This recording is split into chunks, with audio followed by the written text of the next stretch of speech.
guys, it's Lexi. Y'all already know what's going on by the title. Today's video is going to be about the lessons I've learned within the 3 years that I have been in college. Oh, first, this is my first video with this setup. If you saw the apartment tour, then you already saw how this setup is. If you haven't seen that video yet, make sure you go watch that. Alright, let's get into the video.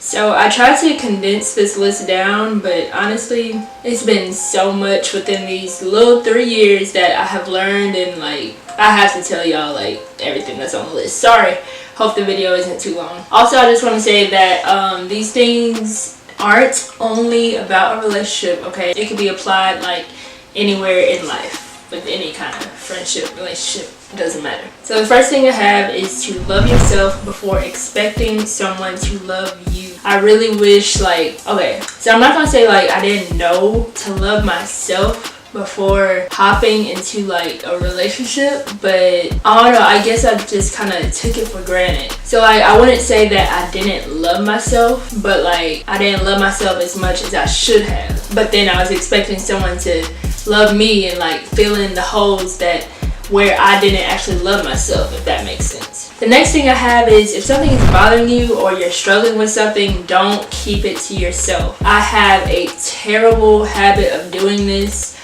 I think it's gotten better, but still, like, I just keep stuff inside and it's not good for me. And usually the way I deal with it is, if something is bothering me, I just don't want to vent to anybody because I don't want to put my burdens on them. And at the same time, like, I kind of don't know if I could trust you with my business, so I just keep everything to myself, and I'm really trying my best to fix that. But again, the trust thing and the don't want to bother people thing is like in the back of my head every single time. Alright, the next thing is actually specifically for a relationship. So you shouldn't have to beg a man to do what he's supposed to do, which is love you. Specifically with my situation, one thing that I had to beg him to do was to text me back. Like, something so simple, but like I'm always begging. Like you should kind of want to text me, right? If I'm your girlfriend, like official girlfriend, public girlfriend, why am I begging you to text me? Why? Like, so something I wish someone would have told me at that time is, if he wanted to, he would have. And that's with anything. That's with literally everything. The male species is so simple-minded. Like, I'm not even trying to say that like in a mean way, but I'm just saying, like, they're not like females. They're not trying to like overthink and be like, if I do this and this and this and this. They're just like, well, they want to do this, so they're going to do this, or they don't want to do this, so they're not going to do it. It's like, that's how simple they are. And to tag on with that, basically, actions show you everything. I don't care what comes out of anybody's mouth anymore. What you do speaks louder than what is coming out of here. The next thing is, you cannot be easily accessible. I know growing up, I used to be like the yes person. Like, I used to say yes to everything. I want to please everybody. I want to be nice. I mean, you would still be nice to everybody, but like, I want to be there for everyone when I physically cannot. So I mean, it may be selfish, but we all need selfish moments every now and again. So yeah, you just can't make yourself accessible all the time to everyone. Next is, when someone shows you that they cannot reciprocate the energy that you feed into them, that is not the time where you be like handy mandy ready to fix them. I know I used to struggle with this a lot. Like, I didn't understand why I could give all, like, okay, once again, just to remind y'all, this is with friendships and relationships that I've had in the past. I just couldn't understand why, like, how it was hard if, like all these low-key flow together, because the stuff they were saying out their mouth was like, yeah, I mess with you, you cool, we cool, all that. But you're not reciprocating the energy that I'm giving to you. Like, I'm going out my way to do all this, but that can't be done for me. So I was trying to like fix them, like a little What do you fix? I don't know, a house? But in the end, that was just tearing me apart day by day by day. I'm like, I don't know, I was drained by the end of those friendships and that relationship. So like, it is just not healthy at all. What you need to do is just distance yourself. It's really that easy. You can explain yourself if you want to. I do not suggest explaining yourself more than once, because people are not stupid, okay? They heard you the first time and they said, F that, I'm still gonna mess you over. So stop, like, I learned that too. That's not even in my notes, but like, stop repeating yourself. People can hear, okay? They hear what you're saying and they understand, and they're still like, whatever. Also, I really hate when I hear the excuse that people are too busy for you, because that is literally impossible. I'm like one of the most busiest college students I know. Like, I'm not bragging, I'm just saying, like, I'm involved in a lot. So I know what busy is. I understand what busy means, but I make time for what I want. If it's important to me, I'm going to make time for it, and that's that on that.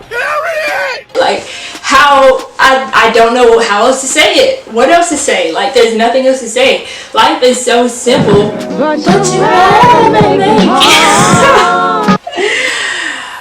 I tried. So the next thing that I learned is that you cannot always try to protect your name, okay? That is dead. People are gonna be talking about you until the day you die, literally. Like Medea said in one of his plays. I literally used to go around like trying to protect my name every time I hear some false accusations or something, but it's gonna drain you if you try to do that for the rest of your life, because the older you get, seems like the more people talk about you. So like, you gotta put your energy somewhere else that's actually worth it. Let those people think what they think. Who cares? Are they paying your bills? Are they feeding you? Literally, the last situation I had that I was trying to protect my name was actually kind of recently. Yeah, see, I'm still struggling. I was trying to prove to this person that what another person said about me is not true, because I didn't want this person to think that that's the kind of person I was. But like, now that I'm looking back at it, it was such a waste of time, and I really don't care about either person. So I wasted my time. But look at me, I'm learning lessons, and I'm trying to teach y'all so y'all do not make the same mistakes that I have made. The next one is, sometimes you don't realize how toxic a person was in your life until their absence brings you peace. Yo, I'm really preaching to y'all right now. I hope y'all are taking notes, taking this in, because these notes is life. Next lesson is, it is okay to leave without closure. Alright, so specifically my last relationship, which was my first relationship ever, it kind of ended without closure. Like, very, not abrupt. It wasn't abrupt, but it was, I don't know, I don't know if he left with closure, but I know I was not closed. So it was just a lot of pain and stuff at the end, but there's literally nothing I can do about it now. Like, trying to keep reaching out, that is so unhealthy. So you literally have to force yourself to be okay with not having closure. Stop trying to think of, well, what happened with this and this and this and this and this, and what if. Just let go and let God. Alright, y'all, so the last thing that I want to tell y'all that I learned from my 3 years of college is that happiness, health, and a peace of mind is what really matters. College is really the time where you look inside of yourself, figure out what is good for you, okay? Focus on you. It is completely okay to be in a relationship in college, but still, like, you should always be your #1 priority, because this is the time where you figure out you. You know you, that's it. I hope you enjoyed this video, guys. This video was not specifically for like incoming freshmen next year or whatever. It's really for anyone, any age, because we all will be going through this in life. So I hope my little spiel helps y'all. And I will see y'all in the next video. Make sure you like, comment, subscribe, hit that bell so you get notifications when I post, and I will see you in the next video.